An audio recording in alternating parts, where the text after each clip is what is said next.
All right, guys, it is Saturday, and I had a suggestion from a friend of mine that actually subscribes to my channel. We play Call of Duty together, and anyway, he told me that I needed to do a video of me actually working on the car, and at this point, this is not a video that I would personally want to watch. Somebody sanding primer, I mean, what's the fun in that? But anyway, I'm going to go ahead and give it a shot. I ended up digging in my attic, and I found a tripod from my old digital camera from back in the early 2000s. It's been in my attic this whole time. So I brought it out and I set it up, and I built a little mount pad out of sheet metal that my phone locks into, and it actually bolts to a bracket that actually clips into the tripod. So it's almost kind of high tech now. So anyway, I'll give this a go. Again, this is like watching paint dry. It's pretty boring. So once I put the mask on, I'm not going to be able to talk because you're not going to be able to hear me, but I'm sure not going to sand this without a mask because this stuff engulfs the air. You'll probably see if you hang in that long. It doesn't take too long in the garage. I do not like sanding primers or fillers in my garage because I paint in here, but it is very cold outside. It's cloudy, it's crappy, and the wind's blowing, and I'm not up for going out there and freezing my ass off sanding primer. So I'm gonna do it in here, and then the next warm day I get, I'll have to come in here and clean up and take the leaf blower and blow everything out. I did think of something that I might want to add for you garage painters and body guys doing this stuff at your house. You know, you don't have a fully plumbed professional system in your air compressor. I use a blower to clear out my sandpaper because it gets plugged after a little bit, and I only do that with filters on it. I use a both styles basically, and anyway, you don't want any moisture going on your sandpaper, and you sure don't want it going on the body. So that's what I use. Normally, after I sand a car down, I use an electric leaf blower. I got one from Walmart. It's like 20 or 30 bucks, and of course that's just dry air, so that's really good for it. But anyway, so we'll get started here. Again, this is not going to be too fun to watch, but I am soaked with sweat underneath, my clothes underneath. This is hard work. Now the Z-Chrome primer that I put on here, it was transparent in places. Now I have sanded the crap out of this door, and there's still Z-Chrome on it. That's how heavy that stuff goes on. Now, as you can see, on the door you can see all these dark spots. These are all low spots. Now, I fixed a lot of the stuff on the door that I could see before. So if you've ever watched any TV shows or those guys or YouTube channels, any professional shop, you'll see them wipe an entire section of a car, like they wipe the whole door with body filler. That's why. Had I have wiped this whole car with filler, then went back and blocked it, it would have saved another stage. Now I'd have to go back through here, put filler or putty on these spots, go back and sand it, and then reprime again to level it back out with the rest of the panel. So that is why the big shops do that. It does take a lot of money in filler, and I don't have the money to do this car that way. So I actually at the beginning was going to leave some of the dings in the car, but after going through here on this door and finding this many, even though I'm just going to black primer the car, because again, I don't have the money to paint it right now. I don't have the money for the paint supplies and the paint and clear and all that stuff. I do plan on driving this car almost every single day. Some of those days it will be raining. Now when a black primered car gets wet, it gets shiny. So I don't want the car to look like it's been in a hailstorm. So I'm going to go ahead and fix all these little spots. And then I'll go back and spot prime them and then reblock it again. But anyway, so just something to think about if you're, you know, G-body doors in particular, probably most car doors, but I know for G-body for a fact because I painted probably about 20 G-bodies in my time. The lowers, especially on the G-body doors, are always rough. I mean, they're wavy as hell. You know, these things are put on by a machine and the edges are rolled around, so, you know, they're going to have some ripples in them. So it is best to just wipe the entire door. Anything pretty low on a G-body, I've noticed the lower part of the quarters, lower part down here, lower parts of the fenders, it's always best just to wipe them, but the door would be best to go ahead and just wipe it. They always get low areas around the door handle from all the years of use, you know, and the metal getting fatigued and moved, you know, the door being locked and somebody grabbing the handle trying to pull on it, you know. So I should have wiped this whole area, I just didn't do it. The body filler that I use, I actually like to mix the USC Pro Gold with the Rage Extreme, I think is what it is. So by the time you buy both gallons of that, it's well over $100. And I just didn't have the money this go around, so I ended up buying Z-Grip. I don't like Z-Grip. I used to use it in the 90s. I don't like it, but it is inexpensive. And this go around, you know, again, I don't have the money, so I had to do what I had to do. But anyway, so I'll show you what it's like to watch paint dry.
That is one hell of a low spot right there at the front of that fender.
How'd you like to do this every day for a living?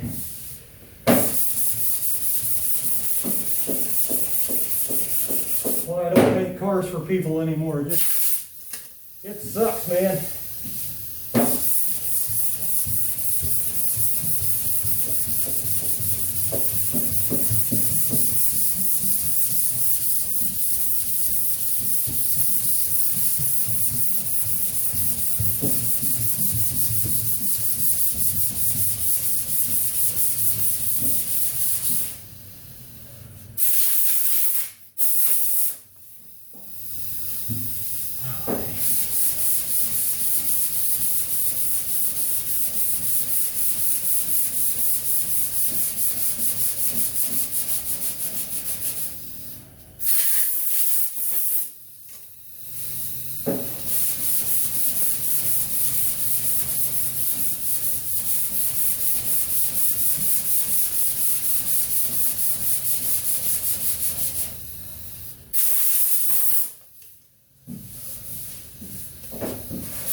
Man, I'm sweating.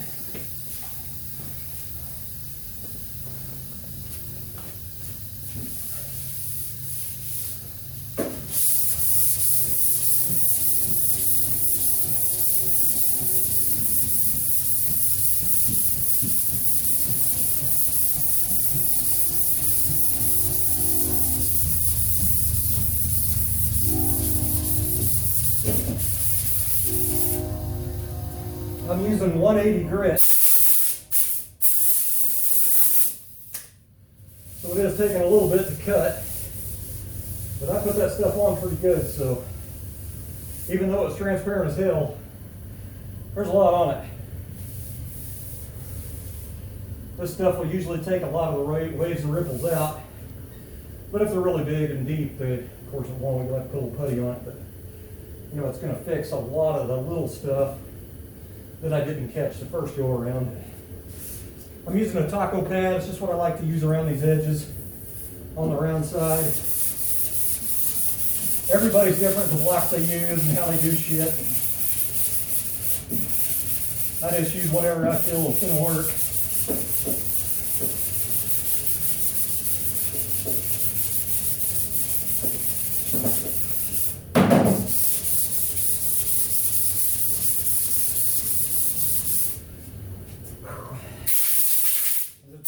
Sanding in it because I don't really care about making it perfect right now. I'm just going to primer the car and drive it for a while, so this don't have to be 100% perfect. I just want to fix some of the dings and all that stuff, so you know, if it is raining outside, it doesn't look too bad, you know. I'm already wore out.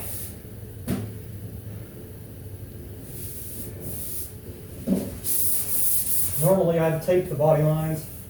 Like stretch the tape right on the body line, I'd sand through the body line, then I'd pull the tape, and I'd put the tape on the part I sanded, and then I'd go back and do this, but just primering the car, so I don't really care about all of it. Most likely I'll take it down the middle on all the body line edges anyway, so there's not a big buildup, but you know, they can be a little ripply. It's going to be kind of hard to see in that primer anyway, so. Whew, man. I think I'm going to have to take a break and have a Mountain Dew, man. Golly. So anyway, there's your behind the scenes, I guess. Well, like I said, it doesn't seem like too much fun to me, but my phone's covered in dust at least. Anyway, guys, I'm gonna take a Mountain Dew break.